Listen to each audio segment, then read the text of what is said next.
अपने ही राज्य की सच्चाई जानने के लिए राजा ने एक अनोखा फैसला किया। उसने और रानी ने साधारण वेश धारण किया और चुपचाप निकल पड़े अपनी प्रजा के बीच। उन्हें जानना था आखिर लोग अपने राजा के बारे में क्या सोचते हैं। सबसे पहले वे एक लोहार की दुकान पर पहुंचे। आग की लपटों और हथौड़े की आवाज के बीच मेहनत करता हुआ वो कारीगर अपनी ही दुनिया में खोया था।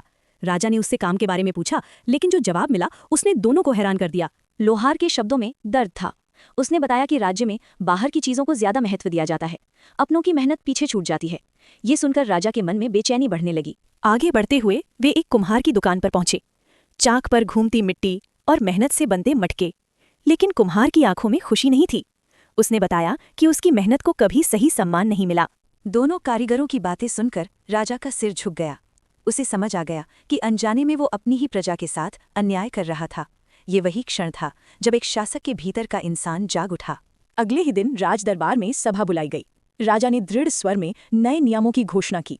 अब राज्य में सबसे पहले अपने कारीगरों और व्यापारियों को सम्मान और प्राथमिकता दी जाएगी। ये एक नए युग की शुरुआत थी। नियम बदलते ही राज्य की तस्वीर बदल गई। मेहनत को उसका सही मूल्य मिलने लगा। लोहार और कुम्हार के चेहरों पर मुस्कान लौट आई।